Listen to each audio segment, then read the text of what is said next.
Hello everyone. Start करते हैं आज के वीडियो को। और आज के वीडियो में हम मुख्यतः डिस्कस करने वाले हैं कि कैसे अरविंद केजरीवाल जी को गिरफ्तार किया गया। और अरविंद केजरीवाल को गिरफ्तार करने का जो कारण था वो उनकी शराब नीति थी। उनके एक शराब को लेकर उन्होंने अधिनियम लाया, 2017 की बात है। और कैसे कौन कौन पकड़ा गया, क्या हुआ, उन सब चीज़ों के बारे में तो आपको मालूम होगा। लेकिन मैं एक थोड़ा सा एक एग्जाम्पल देता हूँ केजरीवाल की नीतियों के बारे में और उनकी जो पूरी व्यवस्था है या जितनी भी नीतियां उन्होंने लागू की हैं उनके बारे में। चाहे वो फ्री स्कीम हो, फ्री आप बस सेवा ले लो, फ्री बस सेवा ले लो, फ्री का पानी ले लो, फ्री की बिजली ले लो, फ्री का चलना ले लो, फ्री का खाना ले लो, हर एक चीज़ फ्री का ले लो।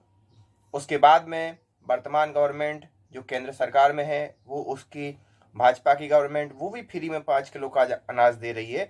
उन दोनों का एक कंपैरिजन करके मैं बताऊंगा कि आखिरकार ये इस फ्री वाले में और इस फ्री वाले में क्या अंतर है और आखिरकार क्या है। तो पहले बात करते हैं हम केजरीवाल जी की, जो कि अभी वर्तमान में बहुत न्यूज़ में है उनकी गिरफ्तारी को लेकर। अब गिरफ्तारी को लेकर न्यूज़ में क्यों है, उससे पहले मैं आपसे एक क्वेश्चन पूछना चाहता हूँ। ये आपको एक कहानी सुनाना चाहता हूँ। एक कहानी ऐसी है कि भाई एक राजा ने क्या किया, बोला कि आपको फ्री में हम सब कुछ देंगे। एक पूरा महल बना दिया, एक पूरा खाने का जहाँ पे मतलब भोजन की व्यवस्था कर दी और कहा कि आज सबका खाना फ्री है। तो लोग आए, लेकिन जब लोग निकलने लगे तो उनसे चार्ज लिया गया, निकलने का चार्ज है। तो उसने कहा, राजा ने कहा कि खाना तो फ्री था लेकिन आपसे निकलने का जो चार्ज है वो आपको देना पड़ेगा, क्योंकि एग्जिट का चार्ज आपको अब मतलब रखा था उसने, एग्जिट का चार्ज रखा था। बिल्कुल सेम टाइप की नीति केजरीवाल जी की है, क्योंकि कुछ ना कुछ हो ना हो, आपको किसी भी चीज़ की अगर आप कोई फ्री चीज़ दे रहे हो तो कहीं ना कहीं कोई ना कोई उस चीज़ को पे कर रहा है। या तो टैक्स पेयर पे कर रहे हैं या कोई गवर्नमेंट पे कर रही है, गवर्नमेंट के पास पैसा टैक्स पेयर्स का आता है। और फिर आपका क्या होता है, आपका जो इंफ्रास्ट्रक्चर डेवलपमेंट है और कई ऐसी चीज़ें हैं वहाँ पर कंप्रोमाइज़ होता है। तो ये तो बात हुई केजरीवाल जी की नीतियों का। अब आप ये पूछोगे, सेकेंड क्वेश्चन आपके माइंड में आएगा कि ये क्या बात कर रहा है, केजरीवाल जी की नीतियां ऐसी कैसी थी कि वो इनडायरेक्टली पैसा ले रहे थे। कहाँ से पैसा ले रहे थे? तो सबसे पहला, मैं सबसे सिंपल इसी जो शराब नीति है उसको मैं आपके सामने प्रत्यक्ष रखूंगा और उससे आपका बहुत सी चीजें क्लियर हो जाएंगी कि आखिरकार ये शराब नीति दूसरी नीतियों के साथ कैसे तालमेल बैठाती है। तो शराब नीति का सबसे पहला मुद्दा ये था कि सबसे पहले उन्होंने क्या करा कि ज्यादा से ज्यादा रिटेलर्स, ज्यादा से ज्यादा कहने चाहिए थोक विक्रेता या जो भी विक्रेता है उनको लाइसेंस देना स्टार्ट किया। साथ ही साथ फिर क्या हुआ, इन्होंने होम डिलीवरी भी स्टार्ट करवा दी शराब की।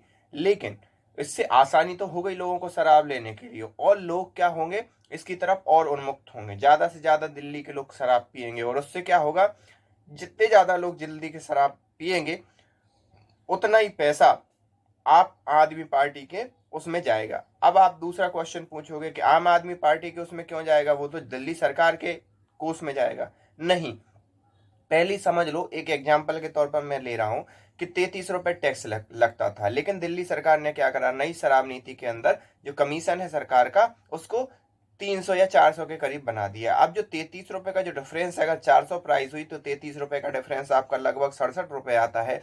अगर पहले फिर अगर उन्होंने 300 रुपये बढ़ाया तो लगभग 300 रुपये का डिफरेंस आता है। मतलब वर्तमान में पहले वो 33 रुपये ले रहे थे, अब वो 333 रुपये ले रहे हैं कमीशन के तौर पर। कौन ले रहा है ये जो शराब बेच रहा है वो। लेकिन जो शराब बेच रहा है उसका तो मुनाफा और ये सब चीज हो रही है। वो 300 रुपये हवाला के जरिए जा कहाँ रहे हैं, आम आदमी पार्टी के अकाउंट में, या आम आदमी पार्टी के या तो सेपरेट अकाउंट में या पार्टी अकाउंट में। पार्टी अकाउंट में जाएगा तो उसको बैलेंस शीट में दिखाना पड़ेगा, तो वो कहीं ना कहीं कैश के फॉर्म में जा रहे हैं और फिर उनका उपयोग अलग अलग राज्यों के चुनाव में किया गया। ये एक पहला आरोप है और ये बहुत हद तक सही भी है। इसीलिए सुप्रीम कोर्ट के अंदर कोई भी केस, चाहे सत्येंद्र जैन हो, चाहे मनीष सिसोदिया हो, चाहे संजय सिंह हो, चारों के चारों अपनी बेल नहीं ले पा रहे हैं इसी सबूतों के आधार पर। जो वर्तमान गवर्नमेंट है इनको अंदर किया, और किसी भी सिटिंग मुख्यमंत्री पर हाथ डालना किसी भी गवर्नमेंट के लिए इतना आसान नहीं होता है जब तक कि आपके पास एक पुख्ता सबूत ना हो। और यही इस केस में हुआ, गवर्नमेंट के पास पुख्ता सबूत थे और उन्होंने उसको अंदर डाल दिया। अब ये तो हो गई केजरीवाल जी की बात कि आखिरकार कैसे इन्होंने कमीशन लिया और कैसे अलग अलग फ्री योजनाओं को लेकर उन्होंने टैक्स बढ़ाया और अलग अलग चीजों के माध्यम से उन्होंने पैसा कमाया। अब बात आते हैं प्रधानमंत्री मोदी के जो फ्री स्कीम चल रही है। तो आपको मालूम होगा ये स्कीम 2020 के अंतर्गत जब कोविड का काल आया था उस समय इसको लागू किया गया था। लोगों के काम बंद हो गए थे, लोगों के लिए जब काम बंद हो गए थे, जो दिहाड़ी मजदूर होते हैं उनके खाने और रहने का जो प्रावधान है या जो उनकी व्यवस्था है वो पर डे काम करके ही होती है, तो उनको खाने के लाले पड़ गए थे।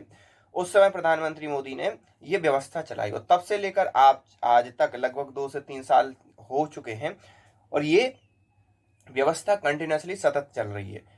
इस व्यवस्था को अगर वर्तमान परिदृश्य में देखा जाए तो अगर विश्व की जो इकोनॉमी है वो धराशायी हो रही है, चीज़ों के दाम बढ़ रहे हैं, इन्फ्लेशन बढ़ रहे हैं, तो अभी कंटिन्यू करना ठीक है, लेकिन धीरे धीरे इस व्यवस्था को भी खत्म कर देना चाहिए, ये मेरा मत है। क्योंकि फ्री की स्कीम से कुछ नहीं होता, ये आपको कहीं ना कहीं प्रत्यक्ष और अप्रत्यक्ष रूप से राजकोषीय घाटे के रूप में निकल कर सामने आता है। और राजकोषीय घाटा मतलब आपके टैक्स का पैसा। तो ये तो चीज़ हुई आपको समझने की। अब थोड़ा सा एक और चीज़ समझो कि जब गवर्नमेंट, कोई भी गवर्नमेंट फ्री की स्कीम देती है, फ्री की चीज़ें करती है, तो उससे नुकसान आखिरकार क्या होता है? नुकसान होता है आपके रोड ना बनना, आपके यहाँ ब्रिज ना बनना, आपके यहाँ अलग अलग जो इंफ्रास्ट्रक्चर है, जो विकास या डेवलपमेंट का इंफ्रास्ट्रक्चर है वो ना बनना। जैसे आप मान लो आपकी रोड खराब हो, तो आपको अगर कहीं एक स्थान से दूसरे स्थान जाना पड़ रहा हो तो 5 मिनट की जगह पर वहां पर 1.5 घंटा लगेगा, तो आपका टाइम वेस्ट होगा। आपका माल जो था, जो भी माल लेके जा रहे हो, अगर आप बिजनेसमैन हो तो उसकी क्वालिटी खराब हो जाएगी। क्यों? क्योंकि वहां पर गड्ढे थे और कई चीज थी। तो इस प्रकार से ये छोटा सा एग्जाम्पल दिया जो कि इंफ्रास्ट्रक्चर का एक बहुत अच्छा एग्जाम्पल है। आई होप आपको समझ में आया होगा। लेकिन ओवरऑल अलग अलग राजनीतिक बयान निकल कर सामने आ रहे हैं, अलग अलग चीजें निकल कर सामने आ रहे हैं कि भाई तानाशाही चल रही है, बड़ी बड़ी पार्टियों के नेताओं को जेल में डाला जा रहा है। इन सब चीजों पर आपके क्या विचार हैं, आपके क्या कमेंट हैं, हमें कमेंट करके बता सकते हैं। मिलते हैं नेक्स्ट वीडियो में, तब तक के लिए टाटा एंड बाय बाय। हाँ, एक और चीज, मैं एक शॉर्ट सीरीज स्टार्ट करने वाला हूँ जिसमें हम मोस्टली बात करने वाले हैं जो ट्विटर पे क्या ट्रेंड चल रहा है, और उसका शाम तक या देखो आज तक, आज ही के आज एक वीडियो जरूर अपलोड कर दूंगा। तो उसमें हम जनरली ट्रेंड के बारे में बात करेंगे कि आखिरकार वर्तमान में ट्रेंड क्या क्या चल रहे हैं। मिलते हैं नेक्स्ट वीडियो में, तब तक के लिए टाटा एंड बाय बाय।